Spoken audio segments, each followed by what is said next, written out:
What's up everybody and welcome back to my channel. It's time for a very late but very necessary episode recap of 90 Day Fiance Happily Ever After Season 4 Episode 10. Before we begin, look at this. This is actually the most popular shirt in my show merch line. I'm going to link to it below in case you're interested. It was in that infamous Moroccan scene just before Azan proposed to Nicole where he called her lazy as they were trekking through the sand dunes of Morocco. I love wearing show merch because it's like a little bat signal to all the other people who watch the show, and like all these cool conversations happen when you're running your little errands and someone recognizes the show that you're wearing on your shirt. So if you're interested, check it out in the description box down below. With that being said, here's what happened on the episode. Larissa is fresh out of jail and Debbie is done with her vacation. So Colt heads over to the airport to pick up his first sister wife, and he's a little bit concerned that she might be feeling a little bit jealous about all the one-on-one time he got with wife number 2. So he, pays her a little like compliment in the form of foreplay. Hey, you look cute. When Debbie pulls up at the house, she finds out her bedroom window screen had been slit, and she asked Colt what happened, and he seemed to like not even know himself, but he immediately blamed it on Larissa. To me, I'm like, did Larissa really do this, or is Colty lying here? Like, I don't get it.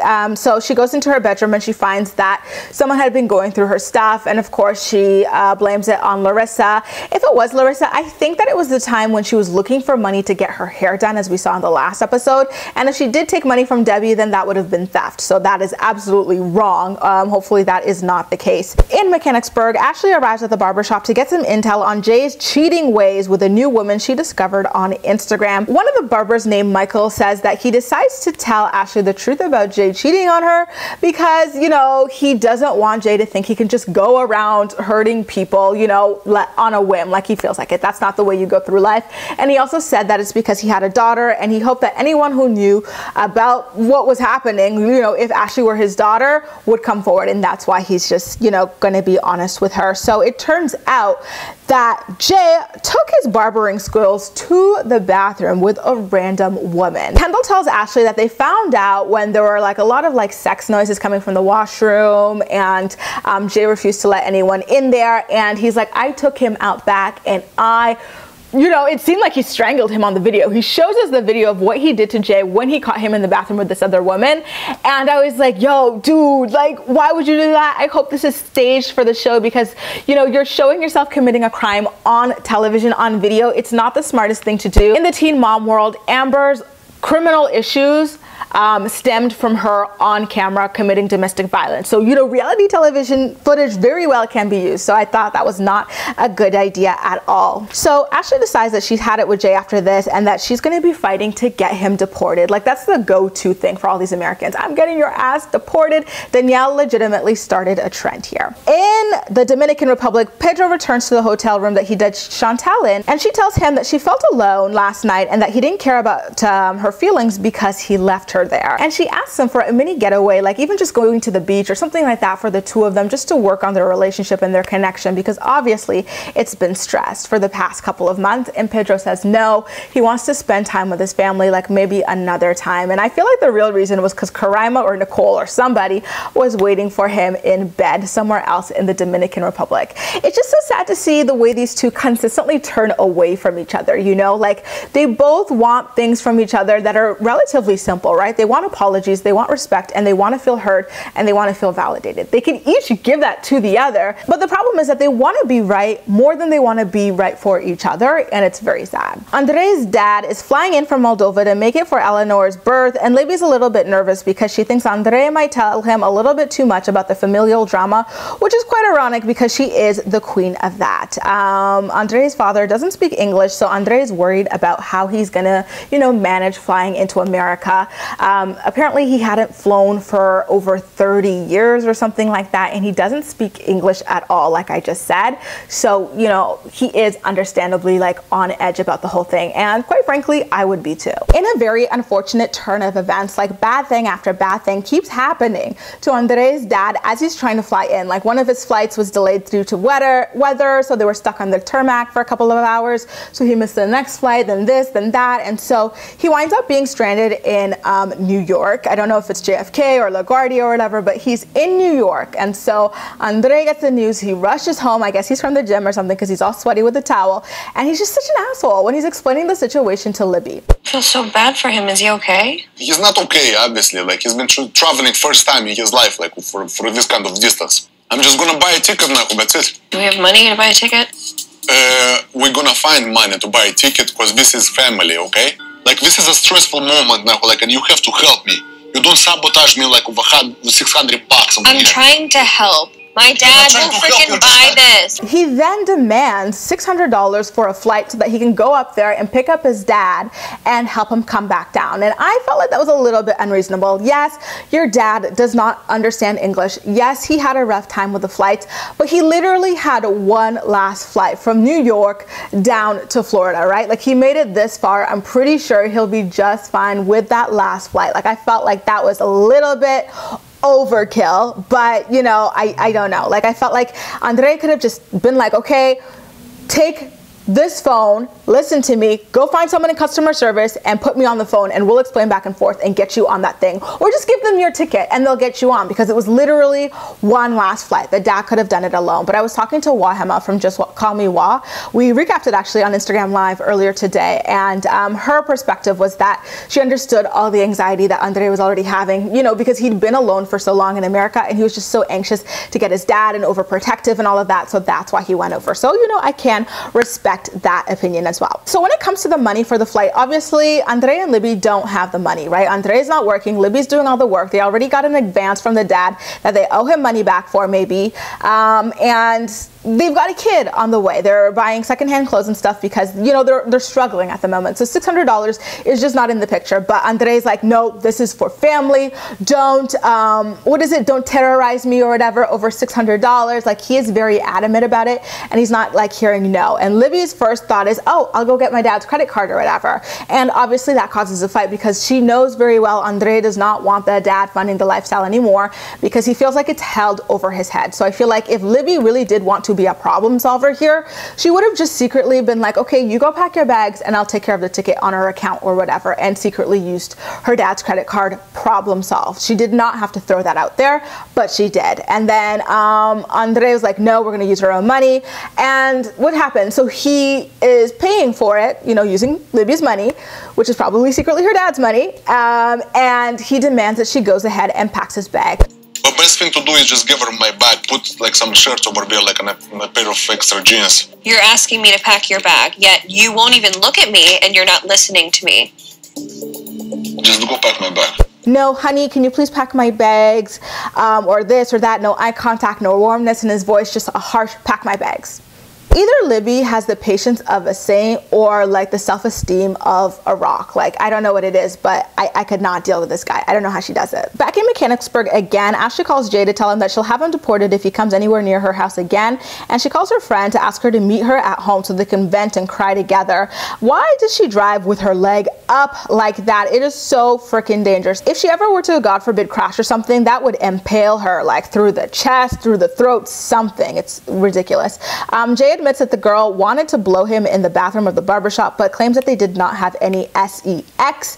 Ashley demands that he gets his things from her front porch, like almost immediately. She's like, get your stuff from my front porch. You're not going to come inside and pack anything. Get it from the front porch where you belong. Down in the Dominican Republic again, Chantel meets up with her friend Obed, who is like the Juan of Dominican Republic, to talk about the turmoil in her marriage. He basically tells her that Pedro's family is scamming her, that they set up the whole thing, like orchestrated for him to meet her, teach her Spanish and all of that. They knew the guy who would introduce the two of them together and like set it up to happen so that Pedro would get a green card from her and be able to send money back to the family so that they could start their businesses. And Obed claims that they did the same thing to him, but he was very vague about it, because I'm like, if they did the same thing to you, why are you in the DR? Would you not at least be like still living in like wherever your ex-boyfriend was? And where was your ex-boyfriend? Like, he just didn't go into it. Was he American? Was he Canadian? Was he European? Like, where was he? Like, I wanted to get the details just so I could really get you know, if this is even true. He claims that the mom and daughter are upset that Pedro's genuinely happy and that they fell in love because they want him back there to, like, I don't know, work on the business or so. Like, it was just so weird. Like, why would the mom and sister care? Like, if this was something they were doing, because remember, the mom's got a business where she hooks up Dominicans with Americans or whatever. Would she not want these great success stories for her businesses? Like, the thing didn't really make that much sense to me. It did, however, seem to make sense to Pedro's wife, as Chantel was like, wow, now it's all starting to click. He always sends money back on a very consistent schedule or whatever. So, like, maybe it is true, but I'll bet assures her that Pedro is genuinely in love with her and that he wasn't in on this, like, scam the whole entire time. But let's pause for a second. Oh my God, I should have talked about this with Wahima on our live, but oh my God, what happened? So Chantel explained just how exactly she and Pedro met, you know, and she's like, it was a language exchange thing, but it's downright scary because she admits that she didn't even physically know, like she never met in person the guy who hooked her up with Pedro. She's like, oh, like he asked me for a group of friends to come too. Maybe that's so Pedro had a choice of women. But like all of her friends were too smart to go down to the DR, like, you know, to meet random men on the internet. And she was the only one. She went alone. Like, girl, you're lucky all you got was allegedly scammed for a green card. Like you could have wound up in a briefcase in the bottom, you know, like of the resort pool, like something. That is incredibly dangerous. Like listen to her describe how they met. Before I met Pedro, I was really interested in learning Spanish. So a mutual friend introduced me to Pedro online. And 3 months later, I decided to go visit the both of them in the Dominican Republic. The mutual friend told me to invite a couple of girlfriends with me, but my friends didn't want to come, so I ended up going alone. Now, I'm wondering if he just wanted for Pedro to have more options to choose from. I really have to say that I loved watching Russ and Pao's birth. Like, it was the most beautiful part of the episode. Like, honestly, there is a lot of drama with 90 Day Fiance and stuff, but for me, I genuinely want, like, to see happy, like fulfilling relationships come out of this franchise. And I'm not saying that that's what this relationship was, but like they had peace, they had happiness, they both wanted this baby, like they fought hard for this baby, they suffered a miscarriage, and now here they are at home having a home birth. Like Pao completely powered through the birth. Like the baby was misplaced for a little bit and she didn't freak out, like cry, have a meltdown. She just did what her doula and her midwife told her, repositioned herself and kept fighting through the pain. And Russ was able to help deliver the baby. He helped pull Axel out. Like it was beautiful. Like that was my favorite part of the episode, hands down. Her mom actually wound up like going to her room. She's like, I feel so helpless because something can go wrong. I'm having a lot of anxiety about this birth and like there's nothing I could do to help Pao, so I'm just gonna stay out of the way and like not stress her out. And I was like, yeah, I get it. Like I absolutely get it. I have the same anxiety about home births, and like I thought it was really nice of her mom to be out of the way rather than like looking stressed and worried for Pao, who is already stressed and worried for herself. Meanwhile in Vegas, Larissa and Colt sit down to talk about the incident that landed her in jail for a second time. You guys, I have said from the very first episode of Colt and Larissa's season that Colt is a wolf in sheep's clothing. I was like, this guy is going to psychologically terrorize this poor woman. I called it. Go back and watch. So that's why, like, I stand by what I say, that this guy has been terrorizing Larissa mentally. We've already seen evidence of it online off the show, but just sticking to the show, he's already been proven to be a liar. Remember, he told Larissa the first time she got arrested, oh, I don't know how you got arrested. I never talked to the cops or anything like that. And then Larissa found out through the official police report or through the police or something like that, that Colt had told them that she was being violent with him and all this other stuff. So there he is, gaslighting her the first time. The second time, he tells us last week, oh, Larissa's in jail again. I don't know how she got arrested. Maybe someone on social media called the cops or something like that. And here Larissa is busting him in that lie again. She says that she landed in jail because Colt called the cops on her. Larissa says the fight was because he shut off her phone, which is her only lifeline to the outside world. And you guys, that is so controlling and abusive. It's not even freaking funny. This woman is in a country completely alone. Like she only has her phone to the outside world. She's suffering with this guy and his mom, and he shuts off her phone, calls the cops and plays the victim and tries to convince her that he never had anything to do with it. So that like, it's hard to watch. Honestly, they are hard to watch. watch. And then on top of that, you really get to see Colt in action as the scene progresses.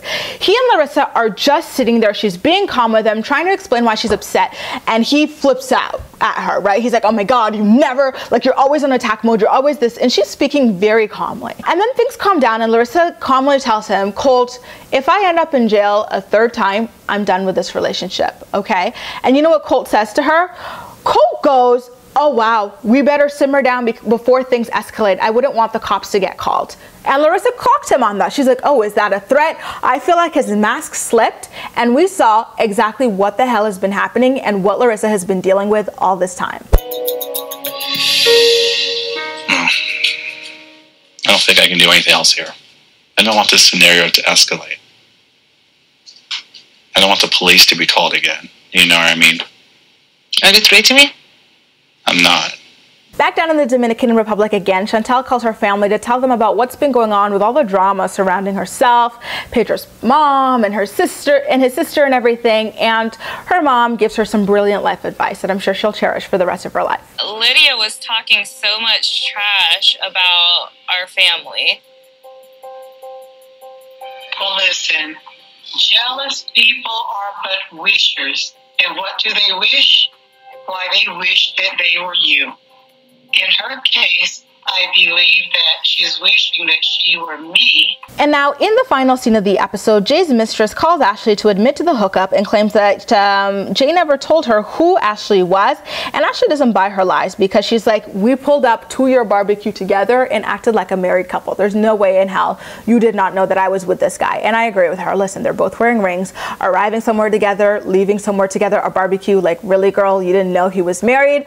Try again. By the way, you guys, did you catch that she was saved in Ashley's phone? I didn't get to see what she was saved at, but I saw that her name was saved in Ashley's phone. So I wonder just how real the storyline is, because if Ashley barely knows this girl or doesn't know this girl, why the heck is she a contact in her phone? Anyway, you guys, that does it. A recap of what happened on 90 Day Fiance Happily Ever After Season 4, Episode 10. But as usual, I'm more excited to hear what you have to say about everything. So please make sure to leave all of your thoughts and opinions in the comment section down below, and we'll chat. That's all for now. Thank you so much for watching, and I'll see you next time.